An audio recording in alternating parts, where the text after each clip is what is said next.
रानीगंज के 93 number ward के अशोक पल्ले इलाके के स्कूल पाड़ा स्थित विभिन्न इलाकों में सड़क की स्थिति काफी बदहाल हो चुकी है, जिसे लेकर स्थानीय लोगों ने मुंह पर काला कपड़ा बांधकर रानीगंज बोरो कार्यालय में जल्द से जल्द सड़क मरम्मत की मांग करते हुए ज्ञापन सौंपा।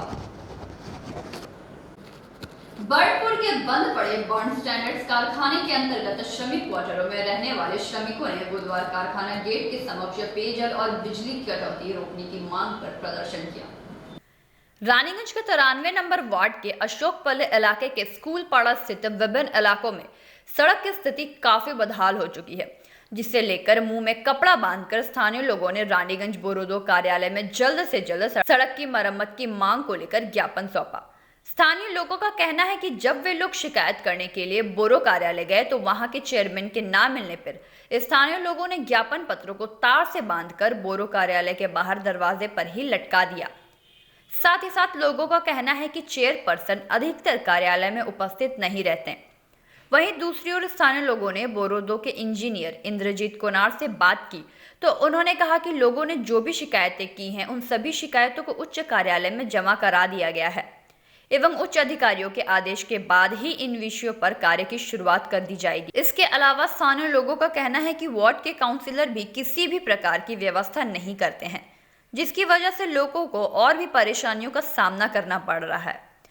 इस मौके पर इलाके के सोमनाथ चैटर्जी, अनु प्रमाणिक, स्नेहशीष औच, शुभ्रतो रॉय चौधरी एवं अन्य सदस्यगण मुख्य रूप से उपस्थित रहे।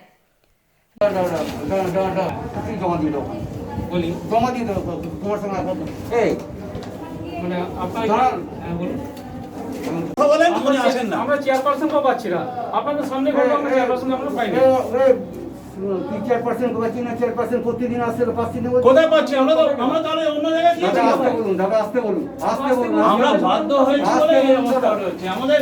আপনারা বুঝতে পারছেন না আমাদের অবস্থাটা।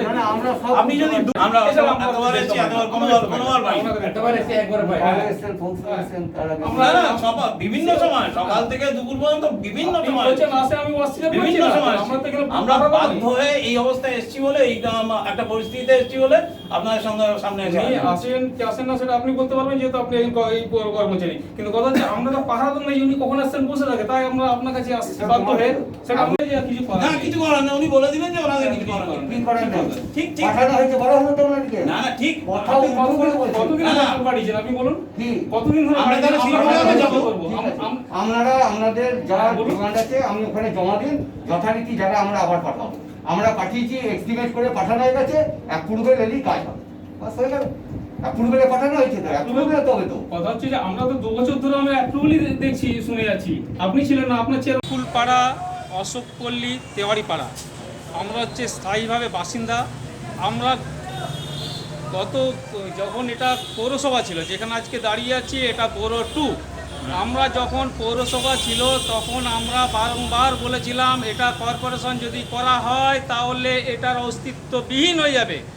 আজ তা প্রমাণ হলো যে আজ কর্পোরেশন হওয়ার পর এটার অস্তিত্ব বিলীন হয়ে গেছে। আমরা বারংবার দাবি করে এসেছিলাম আমাদের যে ওয়ার্ডের যে মূল রাস্তা স্কুলপাড়া থেকে তেওয়ারিপাড়া আপনারা হেঁটে যেতে পারবেন না। আপনারা দেখুন এই সামান্য যদি বৃষ্টি হয় সেই বৃষ্টিতে হাঁটু জল হয়ে যাচ্ছে রাস্তার অবস্থা প্রচণ্ড রকম শোচনীয়।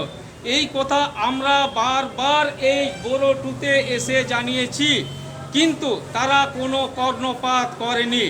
রানীগঞ্জ থেকে সবচেয়ে বেশি ট্যাক্স তোলা হয় আর সেই টাকা যাচ্ছে ওই আসানসোলের ফুলের বাগান সাজাচ্ছে, লিল্লা লাইট জ্বালাচ্ছে, সাদা নীল বাড়ির রং হচ্ছে আমাদের করের টাকাতে। আর সেখানে রানীগঞ্জের মানুষ আজ অবহেলিত। রানীগঞ্জের মানুষ আজকে কি বলবো, মানে রানীগঞ্জের মানুষকে পুরোপুরিভাবে অবহেলা করা হচ্ছে এই বোরো 2 থেকে। আমরা গত 3 বছর ধরে বারবার এখানে এসে আমরা ডেপুটেশন দিয়েছি, আমরা জানিয়েছি রাস্তার কথা। দুঃখের বিষয় যে কাউন্সিলরকে তো আমরা খুঁজে পাই না, উনি কোথায় থাকেন উনি একমাত্র বলতে পারবেন। থাকলো চেয়ারপারসন, উনি সবসময় যখনই আসি তখনই শুনি অসুস্থ। আমি ওনার দ্রুত আরোগ্য কামনা করছি, উনি সুস্থ হন, উনি কাজ করুন। যদি না কাজ করতে পারছেন উনি এবার বিদায় নিন, কেন আমাদের মতো সাধারণ মানুষকে যেন আর না মারা হয় এটা আমরা চাইছি। আমরা বারবার বলা সত্ত্বেও কাজ হচ্ছে না। কাজ হচ্ছে না। আমরা আজও এসেছিলাম আধিকারিক কাছে, আমি নাম বলছি না, বেশ কিছু আধিকারিক তারা তাদের অসহায়ের কথা বলছেন।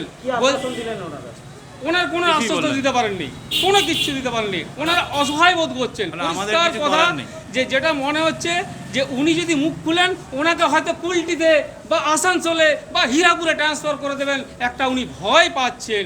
জানি না কিসের ভয়, কেন ভয় পাচ্ছেন উনি। তো এই জায়গায় দাঁড়িয়ে আজকে আমি যখন দাঁড়িয়ে আমরা এসেছিলাম ডেপুটেশন দিতে, অনেক আধিকারিক দেখলাম, অনেক স্টাফকে দেখলাম মুখ ফিরে চলে যাচ্ছে ভয়ে। জানি না কিসের ভয় পাচ্ছে তারা। আমি বলে রাখতে চাই এই বোর্ড আর বেশি দিন থাকবে না। মানুষই ইতিহাস রচনা করে, মানুষই ইতিহাস রচনা করবে। এই বোর্ডকে আমরা স্কুল পাড়া, অশোকপল্লী, তেওয়ারিপাড়া, রানীগঞ্জের স্থায়ী বাসিন্দারা এই বোর্ডকে আমরা এরপরে নির্বাচন হলে তুলে ছুড়ে দিতে পারবো, এটুকু আমরা আশা করি, আমাদের মানুষরা আশা। না, চেয়ারপারসনকে আমরা পাইনি, ওনাকে পাওয়া যাবে না, এটা আমরা জানি। তাই আমরা আজকে ওনার দরজাতে আমাদের যে ডেপুটেশন কপি ছিল তা আমরা আজকে সাটিয়ে দিয়ে এসেছি। উনি যদি মনে করেন উনি দেখে নেবেন, কেন উনি কি করবেন উনিই বলতে পারেন। আর মেয়র থাকলো মেয়র, রানীগঞ্জে তো আমরা কোনোদিন মেয়রকে আসতেও দেখিনি, যে উনি আদৌ আছেন কি নেই রানীগঞ্জে তাও আমরা জানি না। এই অবস্থায় দাঁড়িয়ে আমরা নিজেদের এলাকার দাবি নিয়ে এসেছিলাম, এলাকার দাবি আমরা ফুলফিল, আমরা মনে করি যে আমাদের আর পারলেন না, ওনাদের কথাবার্তা দেখে অসহায় বোধ করছি, আমরা তাও আজকে ছেড়ে দিয়ে চলে এলাম। কিন্তু আগামী আপনাদের এই মিডিয়ার মাধ্যমে যদি না এই রাস্তার কাজ হয়, এই যে মেন গেট দেখছেন, মেন গেটে কিন্তু আমরা তালা ঝুলিয়ে দিয়ে চলে যাব, একজন আধিকারিকও ঢুকতে দেবো না। দেখবো সেদিন কে আছে, কার ক্ষমতা আছে আটকে দিতে। আমরা বাসিন্দা, এলাকার বাসিন্দা, আমাদের ট্যাক্সে এই কর্পোরেশন চলে। কোনো দালাল আমার বালির টাকাতে, কয়লার টাকাতে এই কর্পোরেশন চলে না। সোমনাথ চ্যাটার্জি, रानीगंज से सम्राट दास की रिपोर्ट, PV न्यूज।